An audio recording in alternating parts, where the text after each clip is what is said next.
It's still inflating. Earthquakes are increasing. When is it going to erupt? Well, we can't say just when, but it could be soon.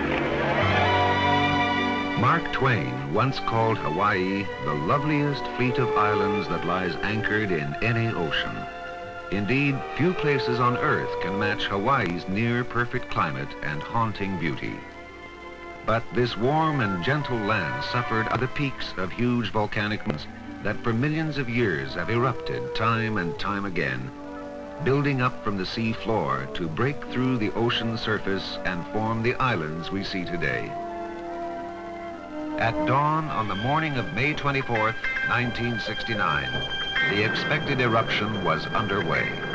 A torrent of lava surged out of the smoke and steam. Men sent to observe that first eruption were met by a roaring curtain of fire. Scientists knew this eruption was coming. What they did not know was that lava would continue to gush from this site for the next 5 years. The face of Hawaii would be forever changed. This eruption was to be the birth of a mountain.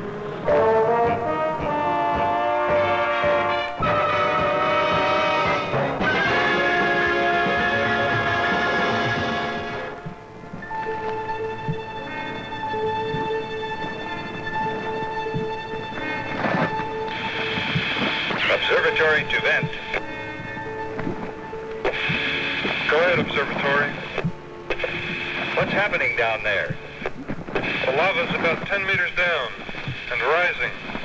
We're watching it. The Hawaiian Volcano Observatory, operated by the United States Geological Survey, is perched on the rim of the caldera, a large crater at Kilauea's summit. The scientists who work here constantly probe the mysteries of volcanoes. Kilauea lies in the southeastern part of the island of Hawaii.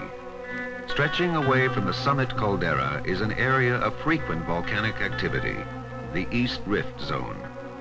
The new eruption occurred about 8 kilometers from the summit, directly on the rift. Kilauea has a long and varied history of eruptive activity. From within the caldera, Halemaumau constantly pours steam and gas into the sky. At the observatory, seismographs were recording slight tremors from within the volcano. Magma, molten rock from the Earth's interior, was moving beneath the surface and feeding the quiet eruption on the East Rift Zone. Gas was slowly rising through the lava. The escaping gas would sometimes push the lava up and over the rim of the vent, causing a large overflow. Day after day, men would walk up to the face of the red-hot flow to scoop out samples for laboratory study. They knew that lava fountains might resume at any time and shower them with a hailstorm of fire.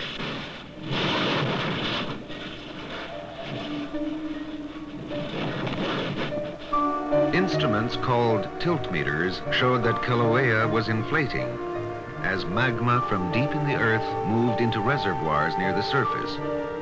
This was an indication that more intense activity could occur. Go ahead. This is Vent calling observatory. It looks like a new episode is starting. We've got a good-sized fountain and a strong lava flow. An important way to study an active volcano is up close, in person.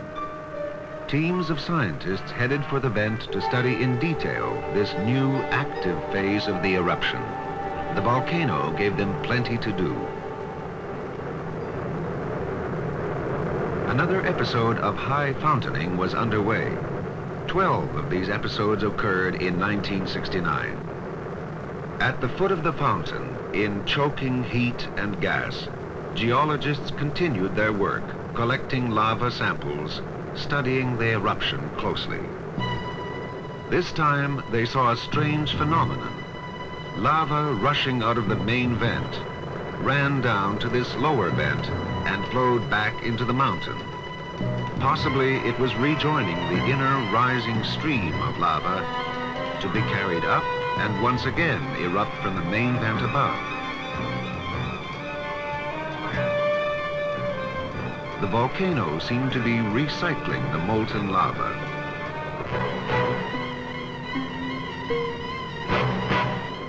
There were many periods of vigorous activity and relative calm. Day or night, the volcano was a spectacular sight.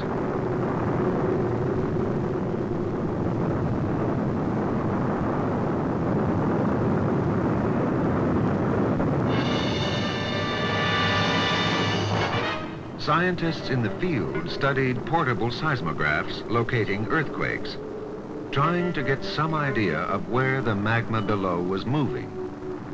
The activity continued, and there was more, much more to come. Millions of tons of lava gushed from the vent. Soon the first searching fingers reached nearby Lee crater. The volcano was beginning to drastically change the Hawaiian landscape. Lee crater would soon cease to exist. Erupting lava is very hot and generally contains a great deal of gas. The lava cools and the gas escapes as the flow travels farther from the point of eruption so that it thickens and moves more slowly.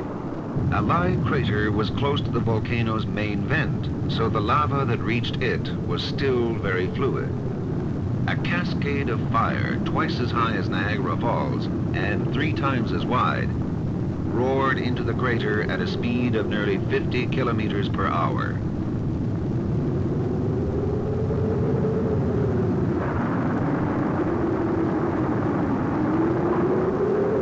At its peak, the lava fountain reached a height of 540 meters, taller than the Empire State Building. The tremendous heat from the river of lava generated strong winds. These winds created fiery tornadoes that whipped across the river, spraying flaming lava into the air. Every dawn saw not only a new day, but a new landscape. The volcano was earning a name, an identity all its own. Mauna Ulu, the growing mountain.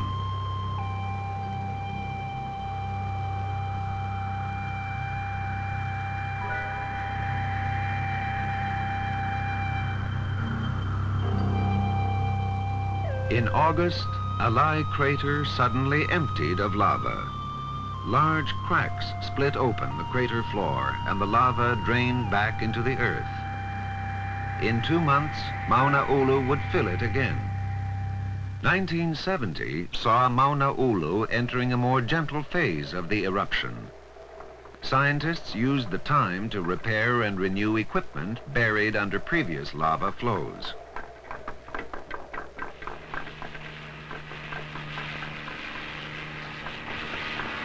Access to the site was now more difficult as roads were cut in a dozen different places.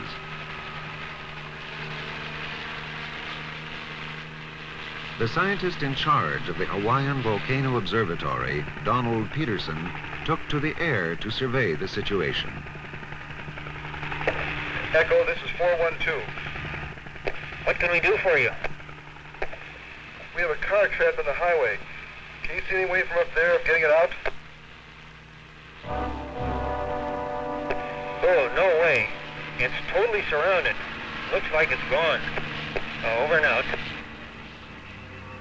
The view from the helicopter might have been of a different planet. Barren, black fields of cooling lava stretched in every direction. A hardwood forest was now a grotesque forest of lava trees. These form when flowing lava sweeps around a living tree.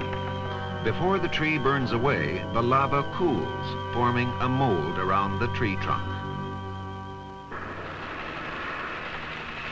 The hot gases that escape from fumaroles carry tiny particles of various minerals, most commonly sulfur. As the gases rise into the atmosphere, they cool abruptly. The sulfur crystallizes and is deposited along the walls of the vent.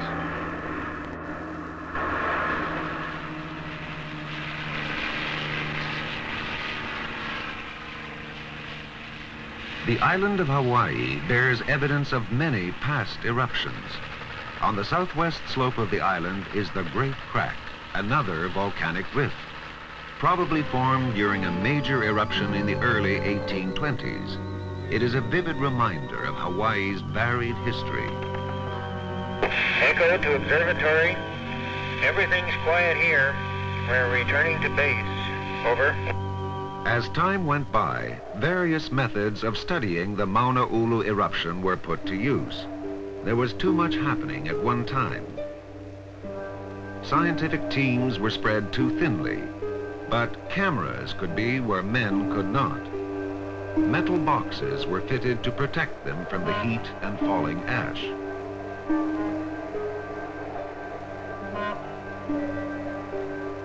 A lava shield such as Mauna Ulu grows by the piling up of lava flow after lava flow.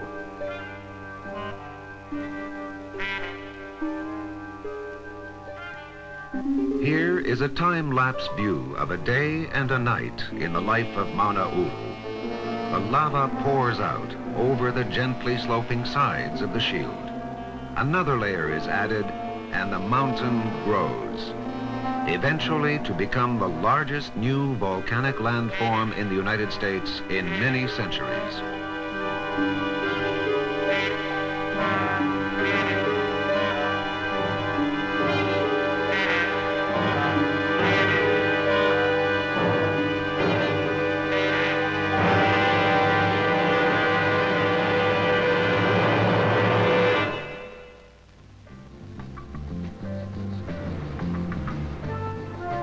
By mid-1972, Mauna Ulu had radically changed the face of the land, and the eruption continued. Now the lava was mostly traveling underground through lava tubes.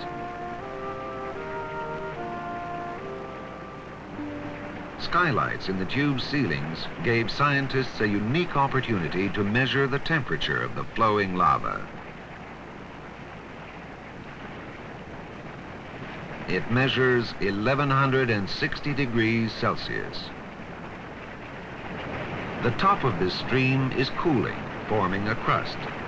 When it hardens, it will cover and insulate the lava stream, so the lava will travel a greater distance before it cools and solidifies. To measure its speed, skylights along the stream are selected and, if necessary, enlarged. The ease with which these tubes can be broken open shows how fragile the crust is on which this man is standing. Two men are stationed at different points along the tube. They are in radio contact, and one has a stopwatch. Ready. Start your watch. Now. A stick thrown into the lava bursts into flame and drifts downstream. Got it. The time the stick took to drift the distance between the men will give them the speed of the flow. Volcanic eruptions take a variety of forms. A fountain of lava shooting into the sky is only one of many types of eruption. Anytime molten lava can be seen or even heard moving on the Earth's surface, an eruption is taking place. This relatively calm phase of the Mauna Ulu eruption would soon turn into one of the most dramatic, as the red-hot lava splashed into the cold sea. Pouring from the mouths of many lava tubes, the flow crept closer and closer to the shoreline. Nothing could stand in its way. These petroglyphs, carved perhaps hundreds of years ago by some of the earliest Hawaiians, vanished forever under the river of fire. The lava reached farther and farther from the main vent. 12, 13 kilometers. Large sections of lush forest in Hawaii Volcanoes National Park were set aflame. Observatory calling Echo. What is your present location? Are you in a position to observe the lava flow at the shoreline? This is Echo calling observatory. We're approaching Kaena Point now, and that flow that was way back has gone a long ways, and it's just reaching the ocean right now. Over.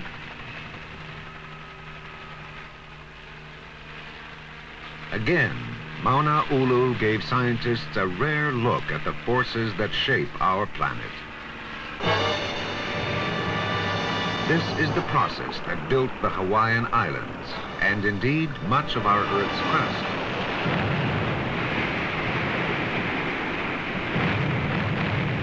For the moment, the ocean is fighting a losing battle.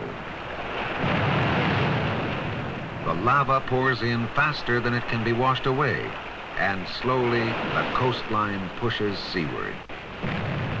Gigantic amounts of energy are released in this head-on collision of fire and water. The battle went on, not only on the surface, but underwater as well. Echo calling observatory. The flow at the shore has greatly increased. There's a real good flow going on, and the divers have just gone into the water. They should be getting a real good show. Over. The show that the divers captured on film was truly incredible. They recorded the sound and fury of an underwater lava flow.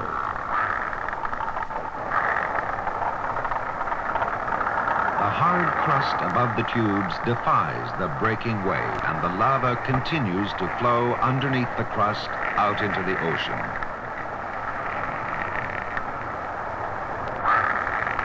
At great personal risk, the divers filmed and collected samples of this strange and terrible fire under the sea.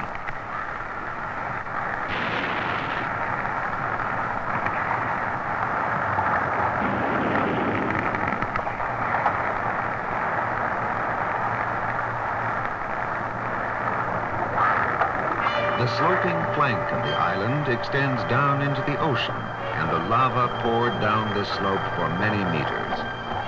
Just beyond the perimeter of the lava flow, as though nothing at all was happening, life in the sea went on as usual.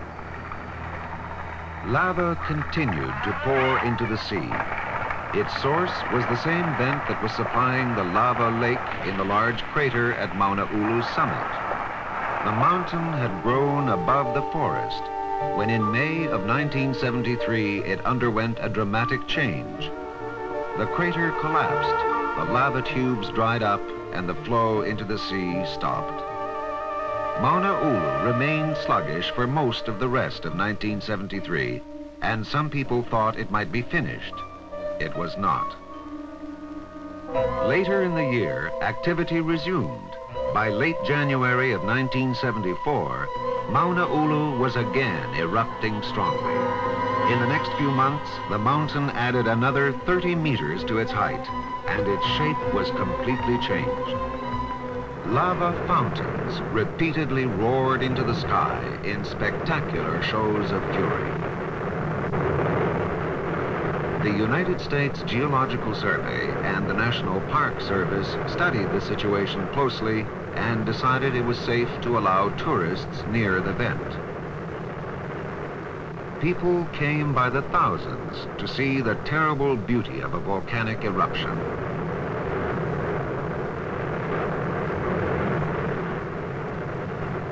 On July 19th, the situation abruptly changed. Park headquarters, this is Volcano Observatory. I have an urgent message. We recommend immediate evacuation of the Mauna Ulu area, the Chain of Craters Road, and Crater Rim Drive. The instruments are showing that eruptive activity is likely to increase soon. Scientists were not sure how strong the impending increase would be, but they could take no chances. There was an urgent need for immediate evacuation. This is 240, calling Park headquarters. Go ahead, 240. I completed my sweep. Chain of Craters Road is clear. Roger. Assist officers maintaining roadblock on Chain of Craters Road until further advised. 10-4. The warning was issued just in time. 2 hours later, the eruption was underway. This time, the eruption was not at Mauna Ulu, but at Kilauea's summit caldera. Once again, a large section of Chain of Craters Road disappeared under the torrent of lava. Once again, fast-moving lava rivers swept across the land. Once again, they tore through the forests to leave only lava trees where living trees once stood. From July 19th to the 22nd, this eruption continued, then gradually came to an end.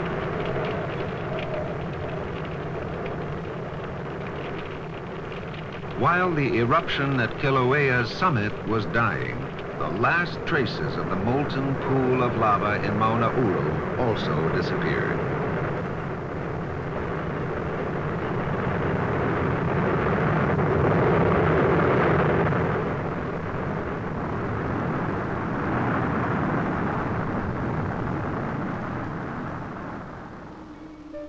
Mauna Ulu was silent, perhaps this time forever. No more lava poured from this crater that had been the center of such incredible drama for over 5 full years. The crater that gave birth to the newest mountain in the United States.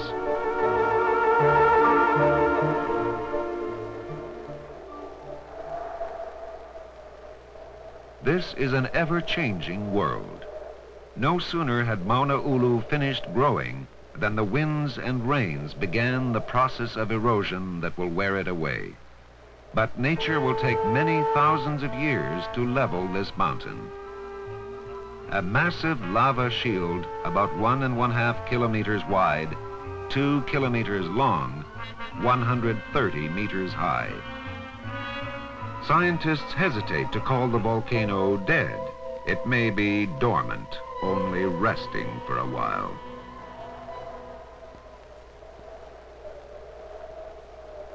Someday, Mauna Ulu, the growing mountain, might begin to grow once more.